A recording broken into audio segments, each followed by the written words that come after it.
Hi everyone, and welcome to the video today. Thank you very much for joining me. I hope you're all well. Anyway, this is a short little video. I'll try and keep it as short as possible.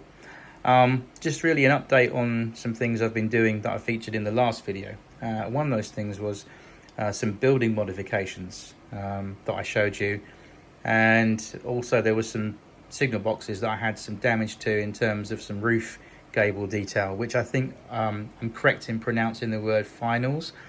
I think that's how you pronounce it. But anyway, a big shout out to Paddy that gave me the information for that on the previous video, so I know what they're called now. And I did Google them up, and that is correct. So thanks for that, Paddy. Appreciate that. Going to show you basically what I did, and the ambiguous cocktail stick. Do not throw them away because they have loads of functionality in the hobby. So henceforth we'll just show you what I've done here. So this one here on my right hand side, that was already on there, but the other one had broken off, so we just basically replicated that again with the end of a cocktail stick, and that's got to be painted in, and once that's dry we'll paint that and complete that on the roof there. So that's that one done, out of the way. Signal box number 2, which is my favourite, this Nightwing signal box that I weathered. We did both of these final pieces on the final pieces. Don't all laugh at once. These on both ends we did with that one there, and we did the other one there as well. So again, cocktail sticks, guys, they are very, very handy for doing things like that. You got any Victorian buildings or any nice little ornamental buildings that need that kind of detail on there but don't have it, you can always add the cocktail stick on the end and paint it accordingly, and it makes a difference. I think it really does. It finishes that off nicely. So there we are, that's that one out of the way. The next item I'm going to show you, this is actually, it took me about 3 days to do this complete. It's almost, well, it's actually dry. I'm just waiting for some final little detail to dry, which I think is finished. These things here are Hornby junction signals. You've got a distant and a home signal. Signals play a relatively important part on your model railway. Whether you've got a small layout like mine you're building, or you've got a big massive layout, 30 foot plus if you're lucky enough to have one in your loft, or a room or a shed or club room, wherever. Signals, be them semaphore or colour light signals, be them dummy or working signals, are very important because your trains need to obey signals on the layout, and they need to be simulated that they're obeying signals, and it adds realism, and it adds the fact that it is a railway and that there are signals present, and that trains are not just obviously doing what they want, they're under control of the signals and the signaller, or as you normally say, signalman. These are obviously from Hornby, and what I've done here, the bottom of the bases, there's normally like a little clip, like a lip that basically sits on the end of these two prongs, a little plastic lip that corresponds with a slot in the signal base that basically holds the thing in place and stops it from falling over. What I've done is, on my versions here, I've filed those right down and off. So the idea is they're going to be a plug and play system. I've already put the bases on the layout. I've just basically took these off and just shown you. But basically, when the layout's not being used, you can just lift them off the base quite easily and put them away in the container, ready for the next session when you set it all up again. So they don't remain in place permanently and get broken off whilst being stored vertically. Although there is a nice void space between the top end of the layout, or the surface of the layout, and the wardrobe in my room. There's a nice little void in between where nothing's touching, but I still don't want the chance of these getting broken off when they're being stored, so they can just basically be lifted off and also plugged in when used, hence plug and play. A simple little idea, but here's the really cool thing that I've worked on the last couple of days, and I'm going to show you this. This is a modified Hornby junction signal.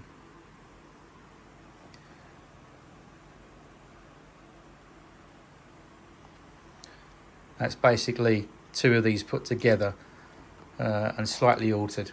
The taller post, which is on the right hand side, that actually is the taller post of that, which basically I trimmed off and fitted on there and disrupt the gantries about, and then the shorter posts on here we moved over onto that side.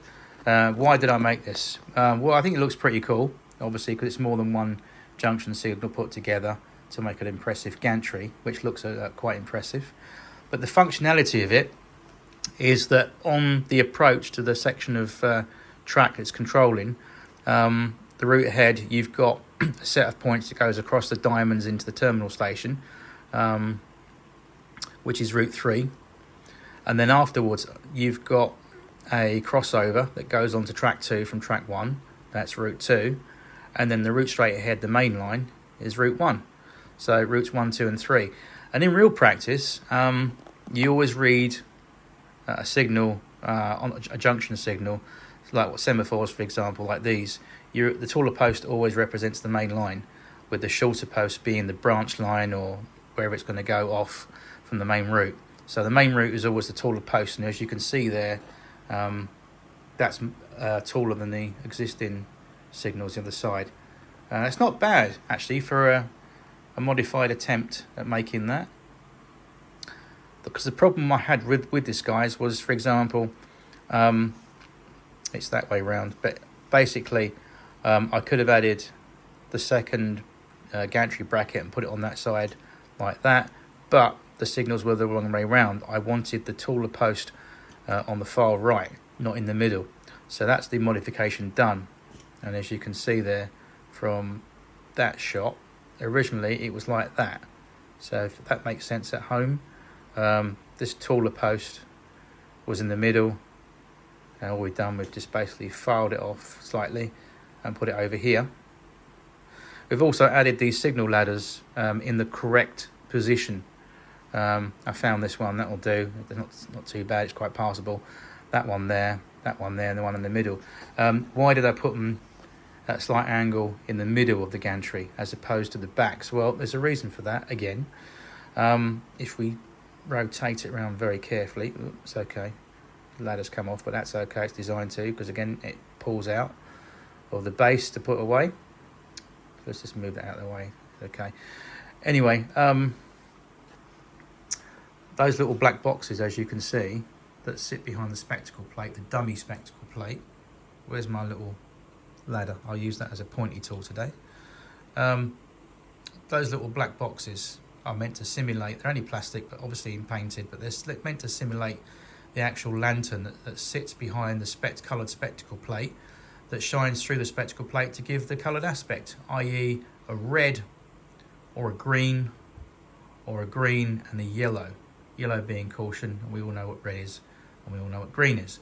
But basically, when the lamp man comes up the signal to do his lamp duties, and he climbs up the, okay, the ladder's a little bit skew with, but just for description purposes, he goes up the wonky ladder onto the gantry, and then obviously he's going to go up each individual ladder to change the paraffin and the wick, or trim the wick and change the paraffin oil, sort of top it up in the lamp that sits behind that spectacle plate, if that makes sense. So that's why I put them at that angle as opposed to the other way around. And there again is a reason for that, which I've just described, and also it's in a couple of books that I actually looked at before finalising where those signal post ladders should sit.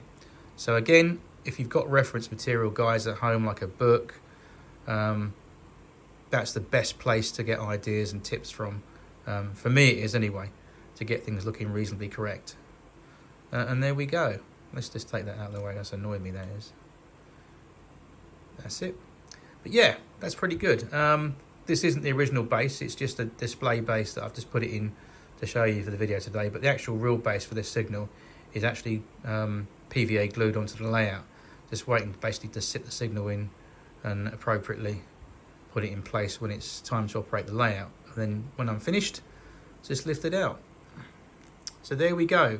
There's our modified Hornby junction signal with extended gantry, 3 route indicators, and these can operate,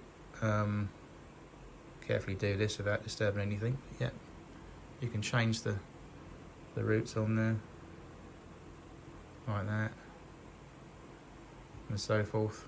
Anyway, that's that.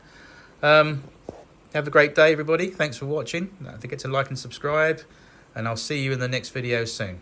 Take care now. Bye bye.